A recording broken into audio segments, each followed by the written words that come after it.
24 साल इन श्रीमान जातक की आयु हो रही है। शनि भगवान की दशा अभी अभी लगी है और शनि भगवान 2043 तक शनि भगवान की दशा महादशा रहेगी।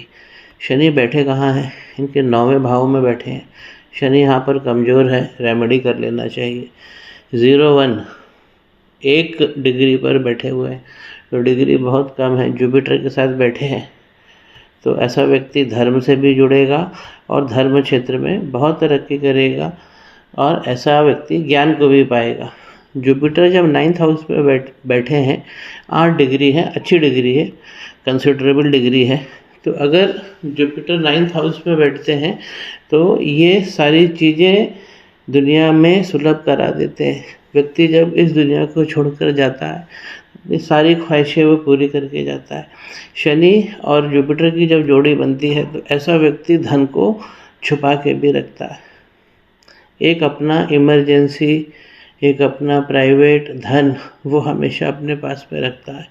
कुंडली में सबसे पहले हम देखेंगे कि पहला घर यहाँ 6 लिखा हुआ है, तो यहाँ पे कन्या राशि बनी, व्यक्ति खूबसूरत बनता है। और कन्या राशि के स्वामी मरकरी प्रेम के भाव में जाके बैठे, बहुत अच्छी सेटिंग है। पंचम भाव में यदि लग्नेश चला गया तो आपको सारे लक मिल जाएंगे। कर्म क्षेत्र, शिक्षा का क्षेत्र, संतान का, प्रेम का, ये बहुत अच्छा रहने वाला, बहुत अच्छे योग हैं। और यहाँ पर 21 डिग्री के मरकरी है, तो बहुत अच्छी डिग्री यहाँ पर बनी हुई है। तो पंचम भाव में लग्नेश बैठे हुए हैं। उसके बाद हम देखते हैं दूसरा भाव, धन का भाव कैसा है। तो ये वीनस का भाव है और जाकर ये व्यापारिक रिलेशन में, बिजनेस रिलेशन में, पार्टनरशिप में बैठे हैं। तो वीनस जो धन के स्वामी हैं वो जाकर 7th भाव में बैठे हैं और 7th भाव में उच्च के हो गए हैं। 12 नंबर मीन राशि लेकर बैठे, तो वीनस यहाँ पर उच्च के हो गए हैं और बहुत सुंदर 20 डिग्री। तो यहाँ पर दुल्हन का भी घर है, तो दुल्हन अति खूबसूरत आने वाली है और बहुत सारा धन वो लेकर आएगी, क्योंकि धन का स्वामी ही जाकर वाइफ के घर में बैठा है। ये घर से हम व्यापारिक संबंध भी देखते हैं, इस घर से पार्टनरशिप भी देखते हैं। ये हमारा नाभि स्थान है। तो नाभि स्थान जिसे हम चक्र कहते हैं, जो हमारा केंद्रीय चक्र होता है शरीर का, वो मजबूत रहने वाला है। तो जिसे हम कहते हैं कि इम्यूनिटी अच्छी रहने वाली है। इसके बाद में हम देखते हैं कि लाभ का स्वामी क्या कर रहा है। तो यहाँ से हम देखते हैं धन, तो यहाँ से देखेंगे लाभ। लाभ क्या है? प्रॉफिटेबल इवेंट्स, हमें कितने अच्छे इवेंट्स मिलेंगे। तो ये कर्क राशि बनी है और चंद्रमा जाकर इनके 6ठे भाव में बैठे हैं, जो इनके लाभ को काट देंगे। अब देखिए चंद्रमा के साथ क्या हो रहा है। सूर्य भगवान के साथ बैठे हैं तो अमावस्या योग लगा है, तो इनको अपने बॉडी का जल तत्व मेंटेन करके रखना है, क्योंकि इससे जुड़ी समस्याएं आएंगी। जॉइंट्स की समस्या ये यंग एज में ही आने लगती है। अमावस्या योग जब लगा होता है तो ऑपोजिट सेक्स का जो हमें लाभ है वो नहीं मिलता है। ऑपोजिट सेक्स में सब लोग आ गए, बहन आ गई, माता आ गई, पत्नी आ गई, गर्लफ्रेंड आ गई, पार्टनर आ गई, जितनी भी फीमेल्स हैं। अब यहाँ पर अमावस्या योग लगा है तो घर की जो बड़ी स्त्री है, सबसे बड़ी, उनमें कुछ ना कुछ बीमारी लगी रहेगी। ये अमावस्या योग दिखाता है। अब जैसे मैंने बोला कि इनकी दुल्हन का भाव बहुत मजबूत है, लेकिन चंद्रमा भी होना चाहिए, क्योंकि चंद्रमा आकर्षण है। किसी भी सौंदर्य या अगर हम श्रृंगार की बात करें तो ये वीनस से हम दुल्हन को देखते हैं और चंद्रमा से हम उसका आगमन, उसका अट्रैक्शन देखते हैं। तो यहाँ चंद्रमा फंस गए हैं अमावस्या योग में, तो इस पर हमें काम करना जरूरी है। और 6ठा भाव है, यही नौकरी का है, यही रोग का है, यही दुश्मन का भाव है, तो इसे हमें ठीक करना है। कुंडली के अंदर अब हम देखेंगे कि पराक्रम, ये तीसरा स्थान है, यहाँ मंगल बैठे हैं, बहुत अच्छी सिटिंग है। बच्चे का पराक्रम बहुत अच्छा रहने वाला है और यहाँ पर 10 डिग्री के बैठे हैं और अपनी ही राशि में वृश्चिक राशि। अब देखिए कुंडली में जहाँ भी वृश्चिक राशि बनी होती है तो वो क्रांतिकारी भाव होता है। तो यहाँ पे मंगल क्रांति जरूर करेंगे। वृश्चिक राशि में बहुत क्रांतिकारी मंगल हो जाते हैं, तो क्रांति हम करें तो अच्छा, हमारे ऊपर हो जाए तो गलत। तो यहाँ पे मंगल की मैं इनको एक रेमेडी दे दूंगा, तो इनका पराक्रम भाव बहुत अच्छा स्ट्रांग हो जाएगा। मंगल इनके बहुत अच्छे बैठे हैं, मंगल की सिटिंग यही होना चाहिए। और इस कुंडली के अंदर राहु केतु भगवान की जो सिटिंग है ये बहुत अच्छी सिटिंग है। इसे समझिए कि कर्म का क्षेत्र यहाँ राहु बैठे हैं 3 नंबर लेकर, मिथुन राशि में ही होना चाहिए राहु भगवान को, और कर्म के क्षेत्र में बैठे हैं तो कर्म बहुत अच्छे लोगों से जुड़ेंगे, अच्छे बुरे सब लोगों से ये आपको धन दिलाएंगे। राहु जब यहाँ बैठते हैं तो पॉलिटिकली व्यक्ति को बहुत स्ट्रॉन्ग करते हैं, सरकारी लाभ दिलाते हैं, पॉलिटिशियंस के संपर्क करवाते हैं, उनसे फ़ायदा दिलाते हैं।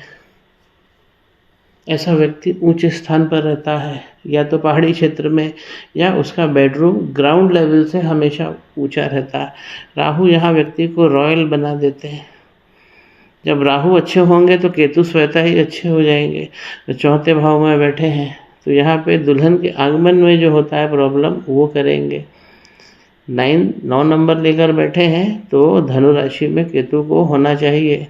जब केतु चौथे भाव में बैठते हैं तो ऐसे व्यक्ति को, ऐसे जातक को बचपन में बहुत अच्छे अच्छे खिलौने से वो खेलता है और बहुत उसको सुविधाएं मिलती है, जीवन बहुत अच्छा रहता है। लेकिन केतु चौथे भाव में नहीं होना चाहिए क्योंकि ये बुढ़ापा खराब कर देते हैं। यहाँ पे अमावस्या योग जो बना है वो घातक है, और जो कुंडली में इनकी कुंडली बहुत बहुत मजबूत है। इनके मरकरी अच्छे हैं, मंगल अच्छे हैं, राहु अच्छे हैं, वीनस इनके शुक्र अच्छे हैं, जुपिटर और शनि भगवान भी बहुत अच्छे हैं। तो ये सिटिंग बहुत अच्छी बनी हुई है। सबसे अच्छा है कि लग्नेश का पंचम भाव में जाकर बैठना। लेकिन इस योग के कारण जो है योग कटते जाएंगे। अमावस्या योग बुरा होता है। चंद्रमा हमारे मन है, हमारे सारे ग्रहों की माँ है, इसलिए चंद्रमा पे जब लोड आता है तो अमावस्या का योग यहाँ पर खतरनाक होता है। यंग एज में जैसा जातक जब होता है तो उसकी माँ का दवाई का डिब्बा एक बन जाता है, क्योंकि ये भाव वहाँ भी, क्योंकि चंद्रमा मदर को दिखाता है और अमावस्या योग खतरनाक योग होता है, और वो भी छठे भाव में। ये पहले ही बीमारी का घर होता है, रोग का घर होता है, दुश्मन का घर होता है। नवांश कुंडली में देखिए, नवांश कुंडली में भी चंद्रमा की क्या स्थिति हो रही है, छठे भाव में चले गए हैं। कारक कहाँ के हैं देखिए, वही लाभ के कारक होके, यहाँ भी लाभ के कारक होके यहाँ बैठे, लाभ घर के स्वामी हैं और छठे में बैठे, वर्गोत्तम भाव हो गया, इसलिए चंद्रमा पे बहुत सारा लोड है। तो ऐसे व्यक्ति को ज़्यादा सोचना नहीं चाहिए, चंद्रमा पे लोड बहुत ज़्यादा आ रहा है। यहाँ पे गुरु चांडाल योग लगा है। जब दुल्हन यहाँ अच्छी मिल रही है, पार्टनरशिप अच्छी मिल रही है, तो यहाँ आगे जाके जीवन में धोखे भी होंगे। इनके जुपिटर लग्न में बहुत अच्छे हैं, लेकिन नवांश कुंडली में हम ये देखते हैं कि कौन सा ग्रह किस भाव में जाकर किस तरीके का भाव देगा। अगर हम ज्योतिषीय भाषा में कहें तो ग्रह कभी खराब भाव नहीं देता है, वो खुद खराब हो जाता है तो क्वालिटी हमें खराब मिलने लगती है। गुरु चांडाल, यहाँ पर गुरु गड़बड़ हो गए हैं, तो फ्यूचरिस्टिक कुंडली में आगे की जो दिशा दिख रही है जीवन में, वहाँ गुरु चांडाल लग गया है और यहाँ पे चंद्रमा भी गड़बड़ हो गए। अब देखिए चंद्रमा यहाँ पर एक तो वर्गोत्तम भाव जो मैंने बताया कि लाभ का स्वामी उधर भी और लाभ का स्वामी नीचे भी, और चंद्रमा छठे में आ गए। अब ये भी देखिए कि चंद्रमा के इस तरफ राहु है और इस तरफ शनि सूर्य है, जो घातक प्लेनेट होते हैं, उनके बीच में चंद्रमा पापगर्तरी में आ गए हैं। तो चंद्रमा पे सबसे बड़ा लोड है, और यहाँ पर गुरु चांडाल जब सप्तम भाव में लग जाता है नवांश के, तो हमारे कर्म में, अब जैसे कर्म का अगर हम डिफाइन करेंगे तो कर्म का भाव ये वाला भाव होता है। राहु यहाँ बैठे हैं, बहुत अच्छा कर्म कराएंगे, थोड़ा सा रगड़ेंगे, सबक सिखाएंगे, लेकिन बहुत अच्छा स्टेबल बनाएंगे। 3 नंबर लिखा हुआ है। घर का स्वामी मिथुन राशि बुध बने जाकर पंचम भाव में बैठे हैं। तो कर्मेश कहाँ बैठा है, पंचम भाव में बैठा है, तो ये बहुत अच्छी सिटिंग है। इसलिए कर्म इनका बहुत अच्छा दिख रहा है।